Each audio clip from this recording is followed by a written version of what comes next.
হ্যাঁ তুমি আমার ওই যে আর আমার ফোনে চার্জ নাই, যার কারণে আমার ফোনে যে চার্জটা আছে ওতে ভিডিও কল হবে না, অডিও কল হবে। অডিও হবে। ভিডিওটা আর আসবে না। তুমি শুধু আমার বেশি প্রশংসা করছো, তোমার করার সুযোগ দাওনি। তুমি অনেক সুন্দর, তোমার এই ফিগার অনেক সুন্দর। ফিগার নিয়েই পড়ে থাকলে আর কিছু আর বলবে না। হ্যাঁ না, ফিগার অনেক সুন্দর, চেহারা অনেক সুন্দর, এত বড় টল ফিগার।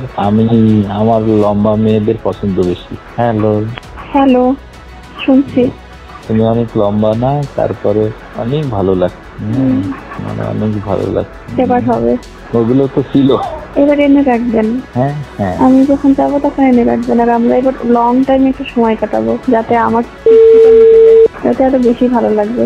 আসলে কি আপনাদের কিছু ছিল না, আমারও একটা খুব নার্ভাস হচ্ছিলাম, যদি কোনো ভুল হয়ে যায় একটা মানে আমিও মানে যেহেতু কোনো প্রোডাকশন ছিল না, আমি বারে ভাবছি যদি কোনো ভুল হয়ে যায় একটা টেনশন মাথায় কাজ করতেছিল। আর ওটা থাকলে আরো বেশি রিল্যাক্সে করতে পারবো। না তারপরেও তুমি তো আমার সুযোগ দিচ্ছ। হ্যাঁ, আমি আমার সেকেন্ড বারে কিন্তু আমার মোটামুটি হয়েছে।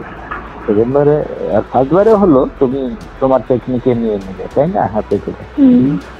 আর সেকেন্ড বারে হয়েছে ওইটা বিছানায় শুনছি।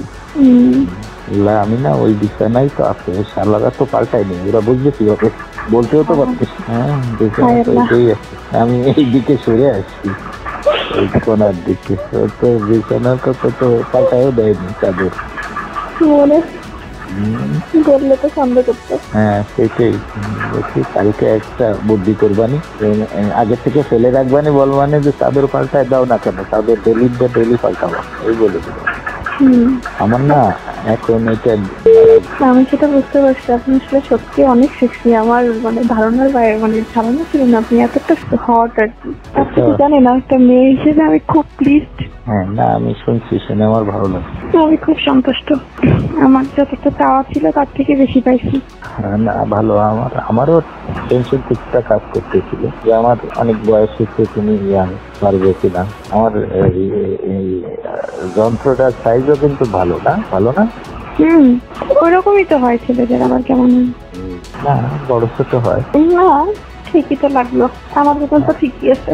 হ্যাঁ, আমি ভাবছি এরপরে তোমার ঘাড়ে তোমার পা দিয়ে আমাকে ধরতে দেরি আর আমার কাছে যাইতে দেরি হয়নি। আমার এতটা কারেন্টের মতো আমি চলে গেছি আজকে। ও হ্যাঁ, এখানে ঢুকেই তো আমরা ওই যে আগের দিন আলাপ করে নিচ্ছিলাম না, এই জন্য। ঠিক আছে, আমাদের বয়সের ব্যবধান আছে, কিন্তু জুটি ভালো। আমার তো মনে হলো না যে কোনো ব্যবধান আছে। হ্যাঁ, কোনো ব্যবধান বলে মনে হলো না। আপনি যে সেক্সি, অনেক। আমি আপনাকে, আমার এখনো মনে হচ্ছে যে কেমন একটা যেন হচ্ছে আমার সমস্ত শরীরের মধ্যে। অনেক মজা, মানে এত মজা, তা কি বলবো, মানে অনেক সুপুরুষ একদম। যা ছিল তার থেকে আমার বেশি ধারণা হইল। যখন তোমার ফ্রি দিন হবে না, ফ্রি হবে, তখন তোমার ওটা আমি ভোরে দিয়ে দেবো। তারপরে দরকার নেই রিস্ক নেওয়ার। না, ফ্রি দিনে ভোরে ফেলবো একেবারে। আমার আসলে কখন কোন সময় হচ্ছে তো, মানে আমার ডেট অনুযায়ী হচ্ছে না, এই জন্য একটু সমস্যা ঝামেলা লেগে গেছে। ঠিক আছে, জীবনের ঝুঁকি যেখানে ওখানে আমি ওগুলো নিয়ে আনাই রাখবো। আর যেই কয়দিন অন্তত থাকছেন সেই কয়দিন আমি বেশি যাবো। আচ্ছা, আমাদের নাই হস করে থাকলো না এটা, কিন্তু আমাদের কি একটা কথাবার্তা হবে না? হ্যাঁ হবে। কেমন আছি, কি করছি, খাইছি কিনা, এমন তো কথা বলতেই পারি, তাই না? আমাকে ভুলে যাবেন না তো? স্বার্থপরের মতো বলে আমার খুব ইচ্ছা তোমার গর্বে আমার একটা বাচ্চা, তাহলে আমি খুব খুশি হব। কারণ কি জানো? কেন?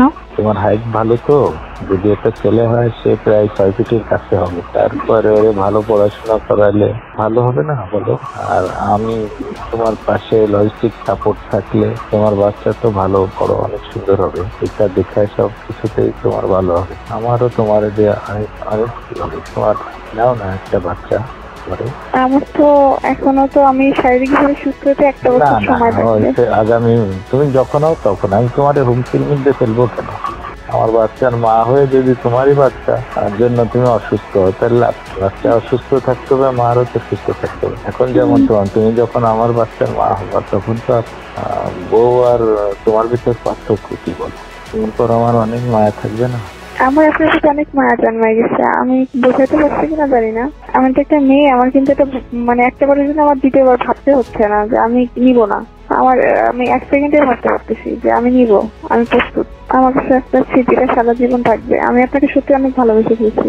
আর যেখানে দুটো মনের মিল হয়ে যায় সেখানে আসলে আমি মানে রনির সাথে একটু আনইজি ফিল করি, কিন্তু আজকে দিন আমার কাছে কোনো বাধাই মনে হলো না। আমি এতটা এক্সাইটেডমেন্টে আমি এসেছি, এতটা উচ্ছ্বসিত হলাম। আমিও দেখো খুব ফ্রিলি মিশছি, এতটা ফ্রিলি আসলে আমি রনির সাথে কখনো মিশি না। না, তাই আমিও আমি না খুব চিৎকার করি, আমার কিন্তু আপনার বাসায় যে আমি চিৎকার করতে পারি নাই। করো, সেটা ওই আগ্রহ বাড়ে।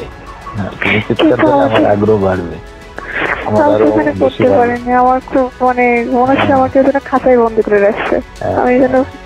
আমি 100% দিলে আপনি আরো আমার হয়তো আমি 50% দিতে পারছি। ওকে, ঘুমাও, সকালে কালকে কথা হবে। Thank you. ওকে, আল্লাহ হাফেজ।